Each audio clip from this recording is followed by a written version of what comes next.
honor? Well, it gets every time better, you know, more emphasis on the Italians. I think the honorees just represent what Italian Americans have achieved, can do, and have contributed to America.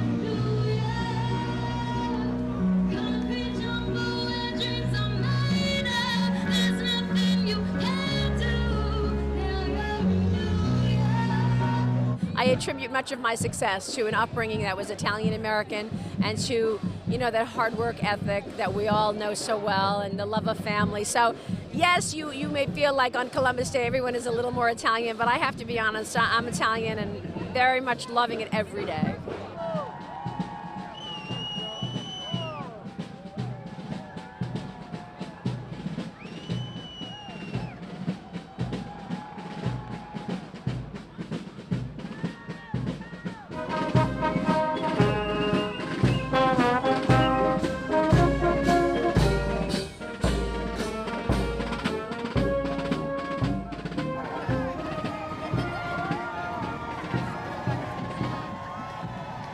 This is my second time I'm working as a guest correspondent for the parade, and you don't realize how proud you are until you hear the cheers and the bands and the performers, and the sense of pride for our heritage just swells when you're here.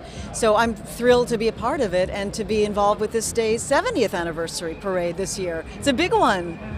And so today we're all Italians, say. How do you live this on a daily basis? How could you not? It's part of your blood, you know, in the way we cook, in the way we are passionate about life, in the way that we are committed to friends and family and community.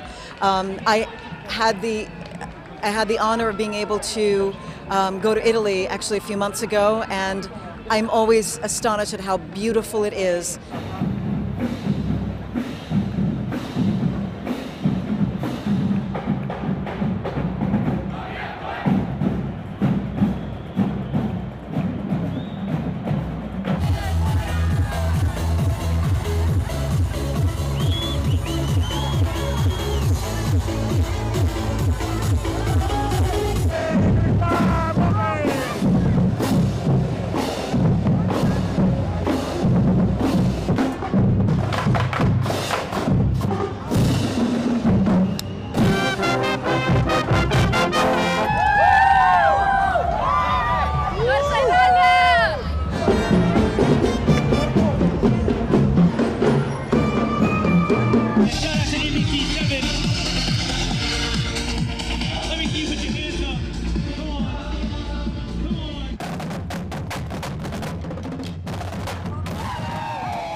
We've been doing scholarships for 92 years. No, you have. We're going to continue to do it.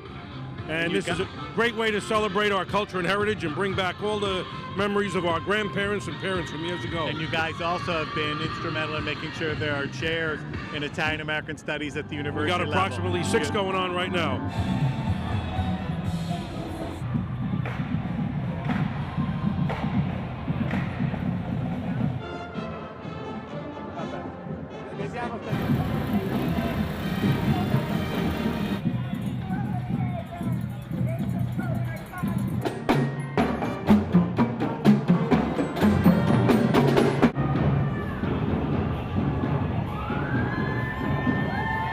I'm proud every day to be an Italian American, but especially proud this one day a year that we celebrate our heritage.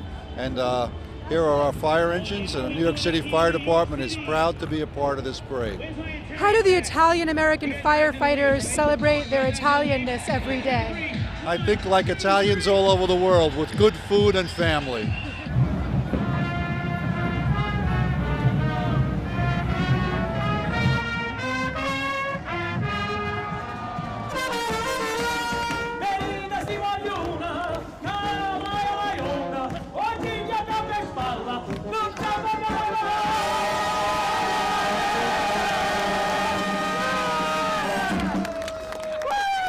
Every year is much better than the year before.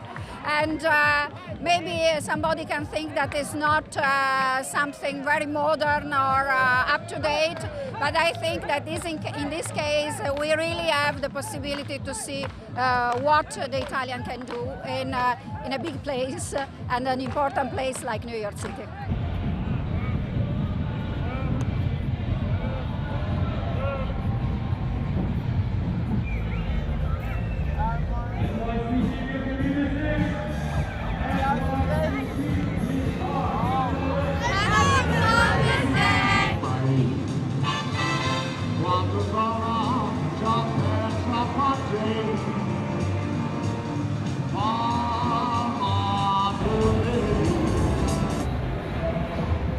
Columbus Day all the way, right? All the way, the only way. This is all about us, Italian Americans. Happy Columbus Day. How you guys doing? We're doing great. We got a large contingent. Yes, I can see that. 2 blocks long.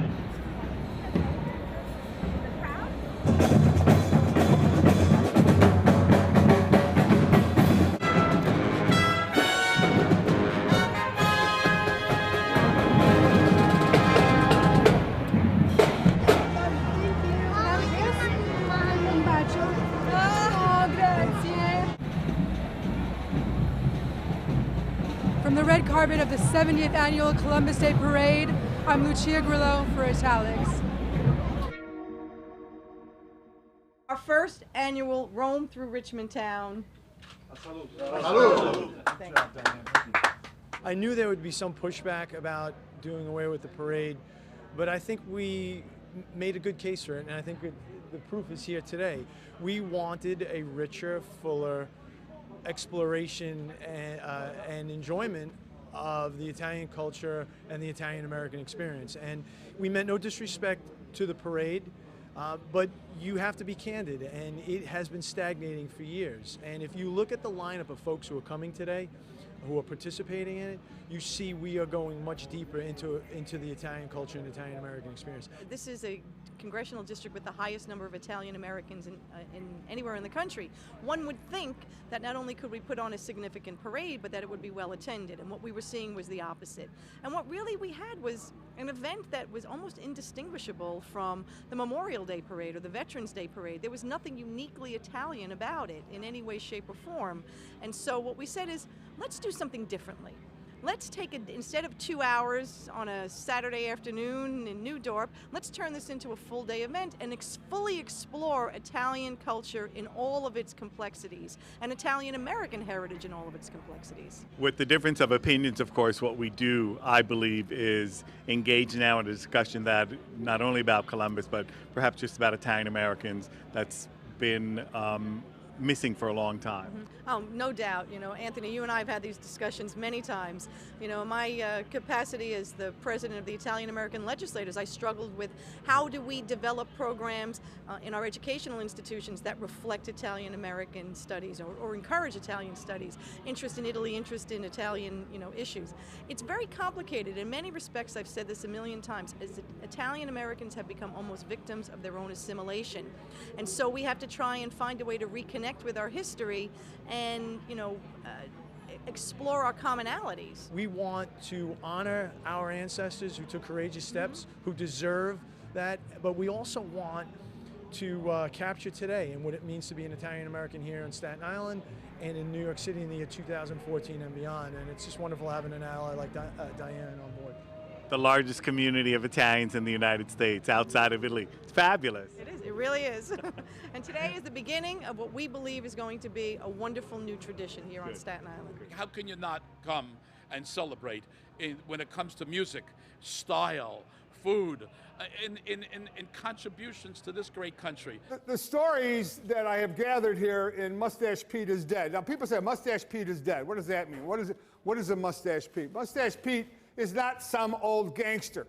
You know, I live for the day when somebody reads my book, From Wise Guys to Wise Men, and understands that it's not all about gangsters. Even though the book was about gangsters that I wrote, it was about why Italians got trapped into this position. I was Judge Ray, who was a famous judge, when I first gave a talk on the gangster figure, he says, Freddie, you're such a smart kid. Why are you wasting your time on the gangster? I said, look, if I was a doctor and I told you I want to study cancer, would you tell me no?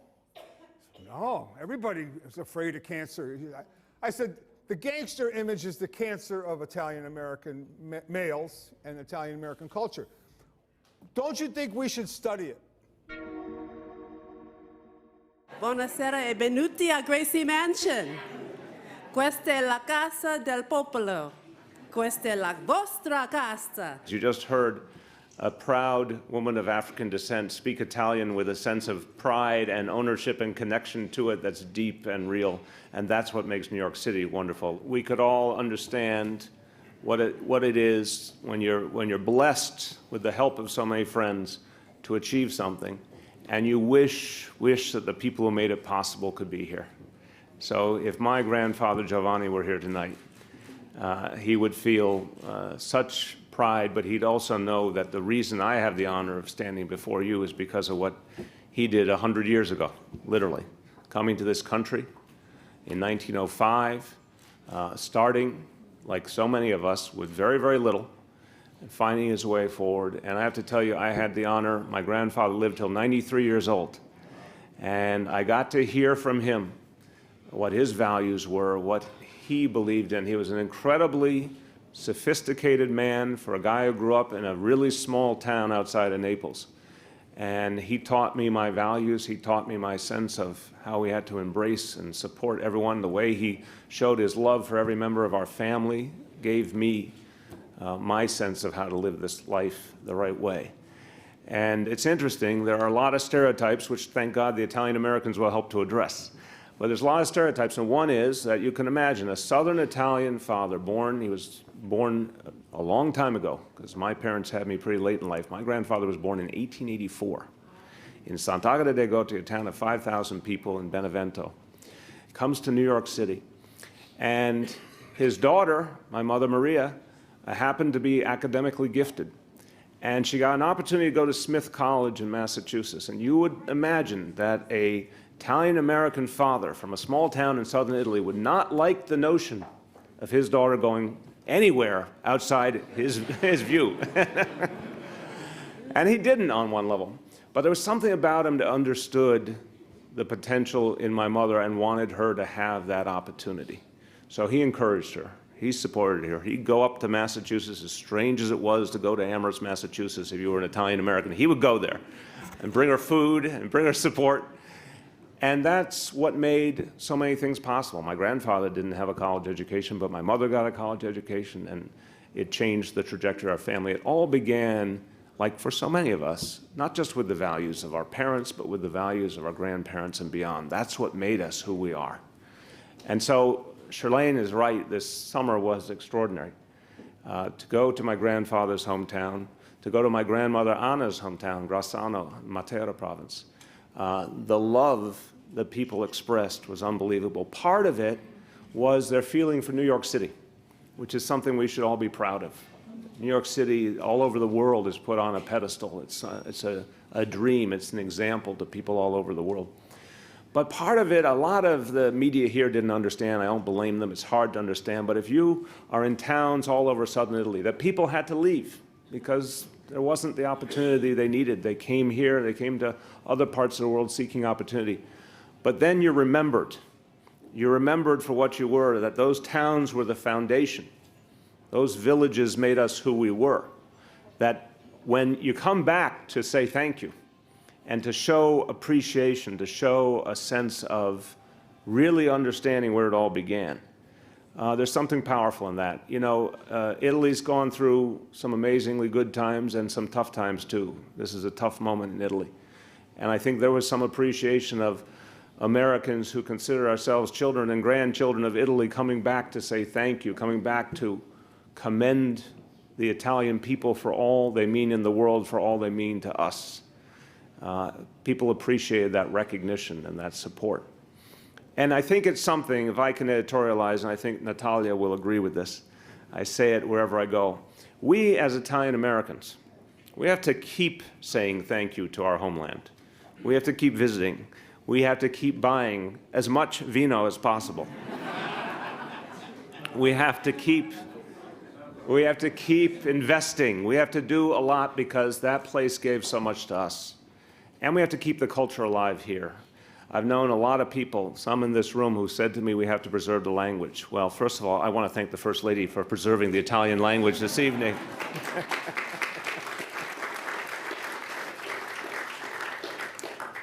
But we have so much to give to our children, our grandchildren, by connecting them to their culture, by keeping this beautiful language alive, by showing them what it means. You know, Charlene and I endeavored, from the time we decided to have children, we had a dream that we would bring our children back to their ancestry. And we went years ago to my grandfather's hometown. We went to where in Barbados her grandparents came from. We went to West Africa to show our children a sense of the depth of their roots. And it makes you stronger. It makes you stronger when you see all that was there, that foundation that made us who we are. It's impossible, by the way, to feel stereotypes of the kind that have been so often forced on us. If you actually spend time in Italy, in your ancestral hometowns, and you see the goodness of the people and the hard work, all the things Maria talked about, when you see the truth of what we came from, it's very easy to dispel the stereotypes that surround us each and every day. And so I want us all, my admonition this evening, to really take the pride we feel today, the pride we'll feel on Monday at the parade. Live it every day, but spread it. Spread it to our children, spread it throughout our families. Act on it, because it's something so precious, something so powerful to draw upon. Thank you for letting me express some of what I feel and the pride I feel. Thank you for allowing my family to host you. As Charlene said, this is the Casa del Popolo, and it's a place that's meant for all, in every sense, for all New Yorkers. But now that it's in Italian hands, it's especially meant for Italians.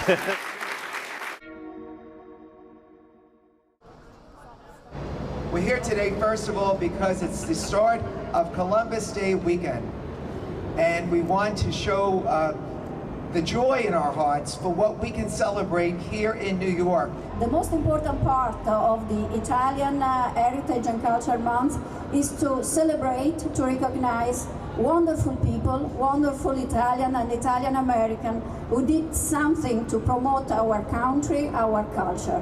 And today we are really blessed by having Anthony Tamburi.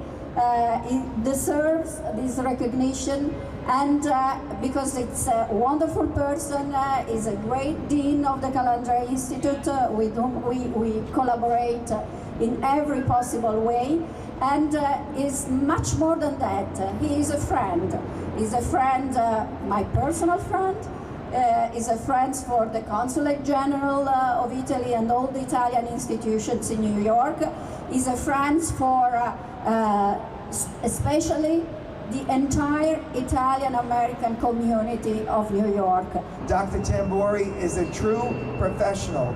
As someone in higher ed, one of the most important things that we know at my university is the fact research, research, research, and also printing, publication, publication, getting on TV, getting on radio, and interviewing people.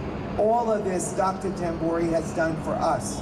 Highly credentialed, highly known, internationally known. One who's now working with the University of Calabria in a very special way. So today, it's our way publicly, no big ceremonies, no big whatever, but really to express our appreciation, to say thank you to him. And now let's give a round of applause, and I'd like him to say a few words as well. Dr. Anthony Tamburi. It's a system. It's a system like Sistema Italia. It's a system of people who work together. And as long as people work together, then things can get done. And I can't insist enough upon the fact that this has to be a collaborative effort. Because if people start stepping out in front as a self-proclaimed whatever, then we just take 2 steps backwards. And we just can't tolerate that anymore. I know we just don't tolerate it at the Calandra Institute. this is really an historical event, and I've been saying this for a while to some of you, because Fred Gardafe and I went last fall, and we taught a week. Fred did on Italian American literature and English, but he taught in Italian, and I did a week in Italian on Italian American cinema. And I guess the students either liked the material or us, one of the two, both. Okay, good to hear. It was for a course from Margherita Ganeri, whom you'll hear from later. And out of that, we then met again in Italy in March at the Rockefeller Foundation Center in Bellagio, and we continued our conversations about Calabria and the course and the idea for another course. And then Margherita went back home and formalized a course entitled CLIA. That's the abbreviation, Cultura e Letteratura Italiana Americana, Italian American Literature and Culture. It is formalized, it is part of the curriculum, and it therefore becomes the first course on Italian American culture formalized within the university system in Italy. So Calandra and Calabria have made history, and we're happy for it. This agreement shows that the Italian university system, and in particular the Università di Calabria, is open to the rest of the world and is open to collaboration. I know that they have many, but it's important that there is this kind of cooperation with an American and a University of New York. So we are very proud about that. To be part of a ceremony that celebrates and facilitates the first time that a course and courses on the experience of Italian Americans in Italy is something that is not only a worthy academic event of significance, but as someone who's a student of the diasporas and a scholar, I know how sometimes it's difficult to get that recognized in the sending country. I am delighted to be part of the ceremony. I commend all of those who worked very, very hard to get to the point where we are, because I know these exchanges take a lot of time, a lot of effort, a lot of dedication, and I'm pledged to continue supporting the effort so that we can do a lot more and take advantage of the historic opportunities. I am very happy because open is very fantastic for us. It is collaboration with Calandra and another possibility for the University of Calabria is a very good opportunity. This is a wonderful event because it is not the first. It is about the fourth or fifth of these meetings. And we have discussed the notion of identity, surely a problematic word, the notion of identity, whether it exists, whether it pertains to both identity in Italy, North-South, young, old, etc., or whether it pertains to identity in Italian America. And that is, are you Italian American, are you American Italian, what's it mean to be first, second, third, fourth generation? This year, the task, the bar has been put even higher. Identity is something that it's pretty impossible to take a picture, snapshot, and say, okay, this is the Italian identity nowadays. As you all know, Prime Minister Renzi was here in New York, and he was discussing about identity in particular. Not forgetting that Italy has a great past, his message was like, now it's time to change la narrativa del nostro paese, to send a new message, to say that Italy is not only a great past, but also a great present and a great future. Two of the things we need to keep in mind is that between 1876 and 1976, 27 million people left Italy. The other sort of little fact, not well known, is that the historical Italian emigration represents the second largest free labor movement in the world. In other words, people who moved from one place to another for work. And second only to India. What we're doing is we're constructing who we're going to become. As part of this process, what happens is we have to prioritize who we associate with. We create layers of affiliation That is, we determine which connections matter the most, and those are the ones that we're going to choose as the most dear to us. I mean, we all do this at an individual level, every one of us, but it's critical to understand that groups do this too. That is, that groups do this at a meta level. Groups, organizations have to decide who they are as well as what they are and who they're going to represent. As with those personal stories, those for organizations become fine-tuned through time, perhaps change completely through time. I want to talk about the sites of identity. There are many, and there are many effects. I thought I was Italian until I went to Italy. That's where I realized I was American. But when I came back to the United States, I was neither Italian nor American. So what was I? My only thought was I'm an Italian American. That journey there gave me the possibilities of creating this identity. We need occasions for expression, validation, and understanding of the changing notion of Italian American identity. I am not the Italian American that my grandfather was. I certainly am not the Italian American my mother was. That mentality is still in the association. So if you are not a part of that, then you're lost. Oh, my kid, when I ask the organizations, where are the kids? Oh, they're lost. They don't speak Italian. And finally, we need philanthropy in order to produce new knowledge. New knowledge in the form of knowledge that challenges the past. Knowledge that pushes us to the future. And with that in mind, I'm going to leave you with the title of the essay that I've written in this book. I want you to forget about Columbus and remember the future. You talked about the future. I would like to hear about the future because we all are seeing the slow death of the associations here, and we're seeing the slow growth of ILICA.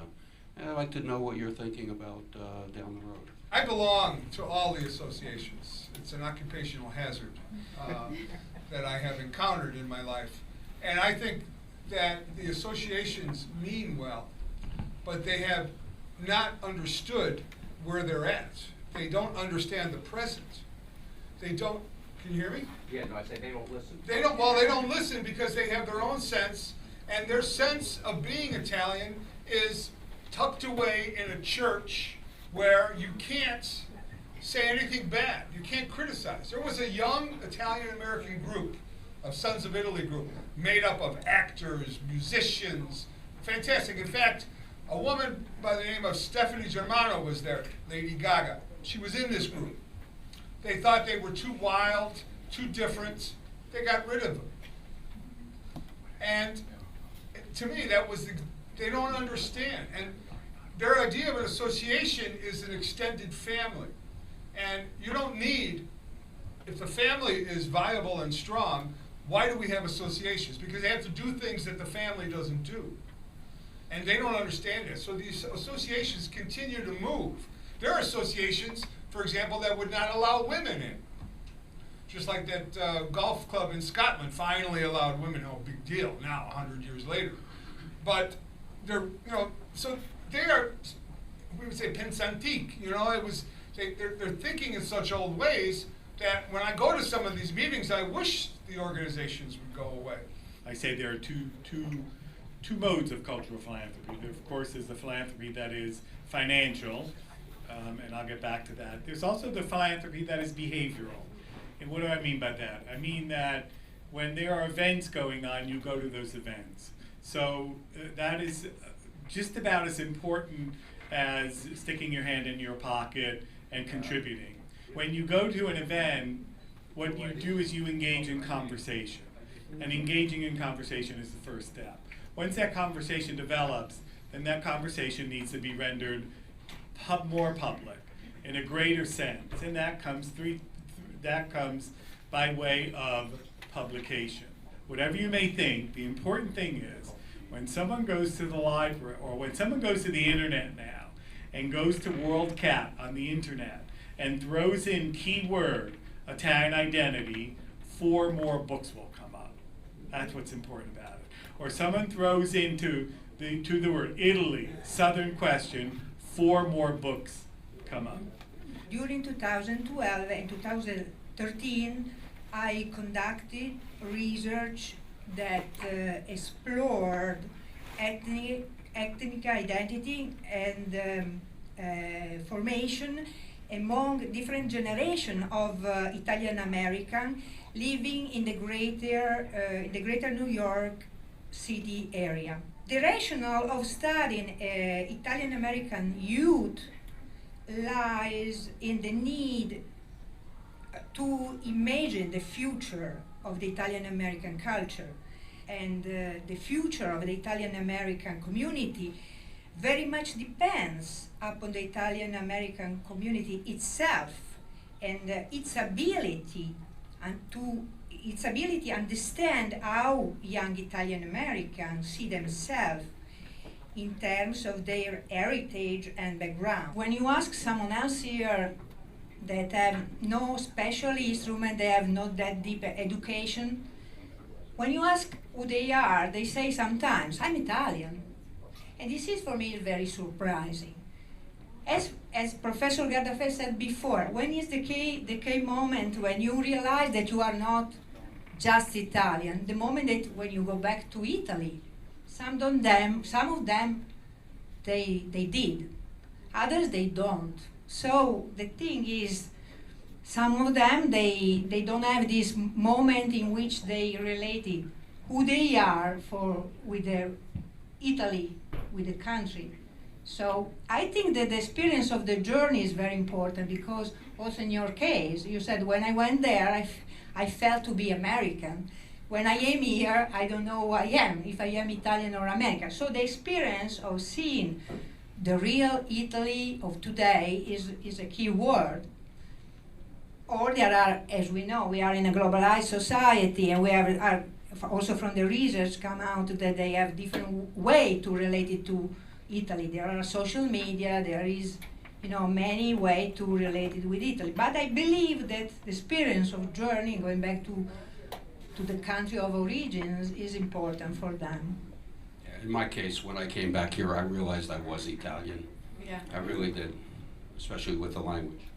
We cannot assume just a unique way to interpret the belonging to Italy. They have a variety of ways to interpret their heritage, and this is the characterization of the young generation. So you find different elements that are also contradictory in themselves, but they are part. We are just in a plurality way of interpreting Italian American belonging, and it comes from inside. It comes from the possibility that they had from the socialization of their family. It comes from the socialization through the agency, different organizations where they went through. It comes also from the media, as we know. When there is a lack in this different step, they have this to refer, and that's why someone else refer as this kind of culture that, as I said before, underlines some aggressive or other, other aspect of the. But they are is part. It is part. It's important also to create this community relationship. That's to create the sense to be part of that. So give them the possibility of reconnection, of finding this belonging. I see difference on going through the generation of the young Italian Americans. So the second generation, as I said, is much more easy for them to be connected to the real Italy of today. And so they have a vision that is much wide open respect to other that they hadn't the possibility to go to Italy, or they don't have the chance to even to watch television Italian speaking. So I believe that that's such a crucial point. Welcome to our future. As per today, we now talk about what you, people, younger than us. We used to be young 30 years ago. What you can do with what we are prepared for you, ILICA is going to be yours. What is ILICA? ILICA is an experiment. It's an experiment that has lasted 10 years. It's a concept that we can embrace and exchange ideas to become better with each other, along with each other. The future is now. I mean, we're speaking in Italian. Parliamo tutti italiano, cioè si capisce tutto. I giovani, cioè è impressionante tutto quello che hanno fatto e quello che faranno nel futuro. And we are here as Italian Americans searching out our identity still, even though I think most of us already figured it out. This time of year in October, Columbus Day is around the corner. Everyone is thinking about all things Italian, as the Dean pointed out. And I like a parade as much as anyone, but I think it's important that when we look at the flag, we say to ourselves, what do we see? Right? What is behind the flag? What does the flag mean to us? And I think that's why the work that you're doing here today and the work that Calandra and ILICA does all year round is so important. So I want to thank both organizations for being here and for raising the level of intellectual discourse to help us understand not just Italian identity, Italian identities. One of the things I learned last year from being here is there is not necessarily one identity.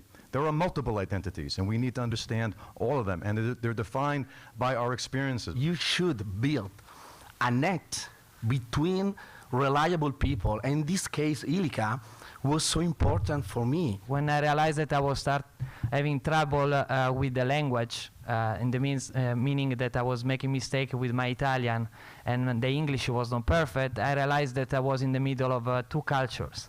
And that's when I started looking around, and the whole organization that was open to this debate at the time was ILICA. I believe that those of you who are Italians versus me as an Italian American, you have so much to give the world. And every time I've been to Italy, I see the power of the people. We are young and we are here with a dream. And we would like to show you a side of the Italian culture, which is the artisanal one. I believe the United States is the land of opportunity and the land of solutions overall. And Italy is a land with intense creative capital. And so if a land of solution and a land of creative capital can meet each other, I think very significant and beautiful things could happen. The young people here is a generation who can implement all of this in Italy and in the United States, and we can do this together.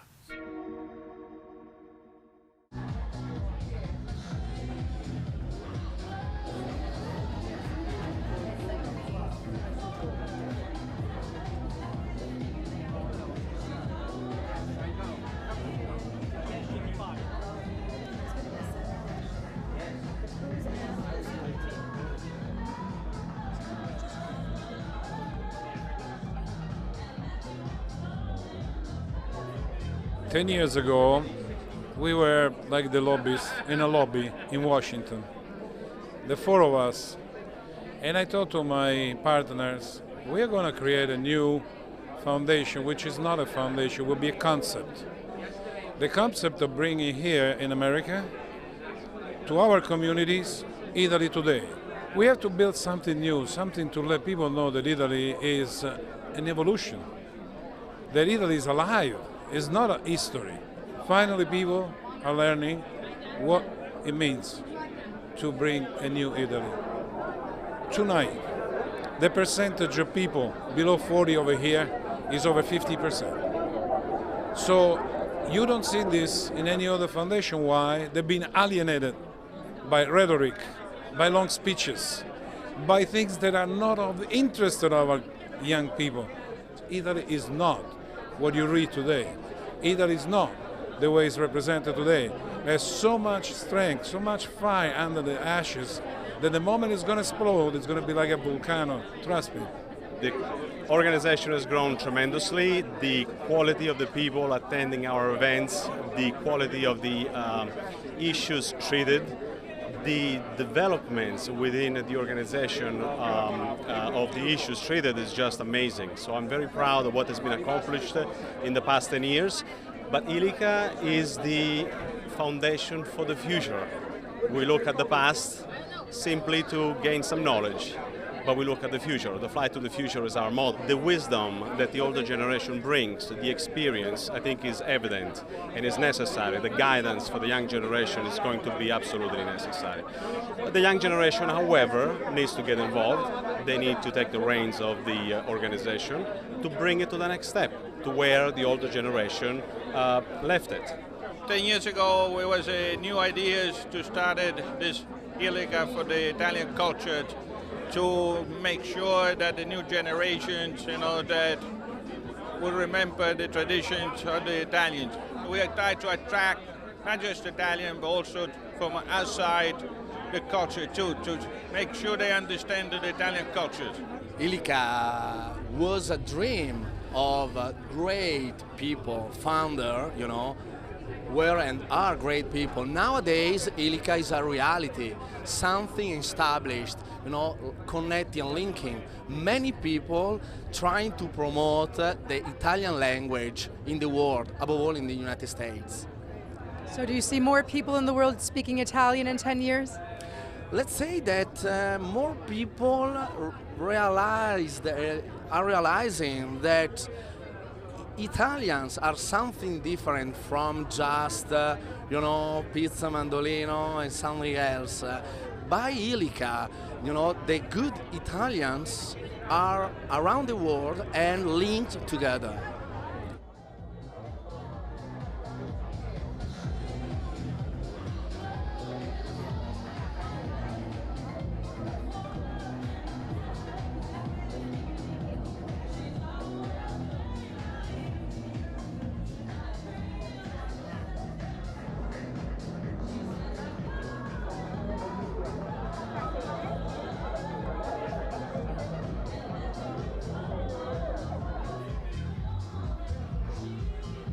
Bilingualism and transculturalism is wonderful, as you can see.